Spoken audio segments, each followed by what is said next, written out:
আজ 10 মুহররম, পবিত্র আশুরা, কারবালার শোকাবহ ও হৃদয় বিদারক দিন মুসলিম সম্প্রদায়ের কাছে।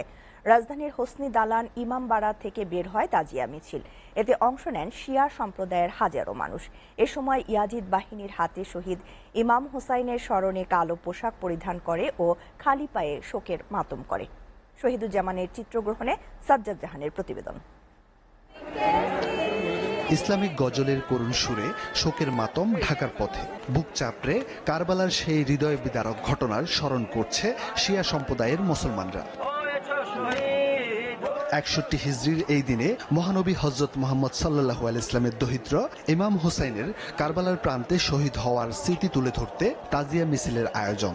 কারবালার প্রান্তরে যে শহীদ হয়েছিলেন তার স্মরণে আমরা এই প্রতি বছর এই জুলুসটি বের করি এবং এই দিন আমাদেরকে এই শিক্ষা দেয় যে অন্যায়ের কাছে মাথা নত করা যাবে না। এর জন্য এই 10 দিন আমাদের উচিত সবাই প্রত্যেকটা মুসলমানেরই তাদেরকে সম্মান করা, শ্রদ্ধা করা। মা ফাতেমা বলছে যে আমার 2 ছেলের দরকার নেই, আমাদের দরকার আমার উম্মতের দরকার। তার 2টা ছেলেকে দিয়ে গেছে আমাদের জন্য, তো আমরা এর জন্যই তাদেরকে মন থেকে মনের ভিতর থেকে শ্রদ্ধা করি।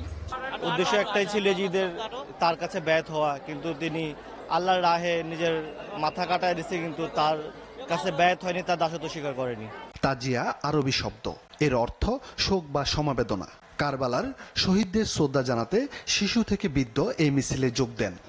আজ এই আশুরা তাজিয়া মিছিল আমাদেরকে এই শিক্ষা বলে দেয় যে সত্য প্রতিষ্ঠিত হয়েছে, সেই সত্য যাতে আমরা ভবিষ্যৎ প্রজন্মের কাছে তুলে ধরতে পারি এবং এই ভবিষ্যৎ প্রজন্মকে সুন্দর দিক নির্দেশনা দিতে পারি এবং এই সত্য প্রতিষ্ঠার মাধ্যমে দেশ ও জাতি যাতে উন্নতির দিকে এগিয়ে যেতে পারে, এই তাজিয়া মিছিল তার প্রকাশ করছে।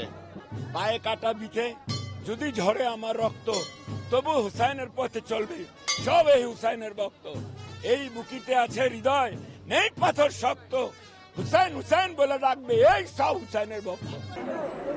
পুরান ঢাকার হোসাইনি দালান থেকে শুরু হওয়া সবচেয়ে এই বড় মিছিলে রেওয়াজ অনুযায়ী একদিকে ছিল অশ্ব আরোহী সৈন্যের সাজ, অন্যদিকে বুক চাপড়ে মাতম আর শোক। পরে তাজিয়া মিছিল লালবাগ আজিমপুর হয়ে ধানমন্ডির জিগাতলায় শেষ হয়।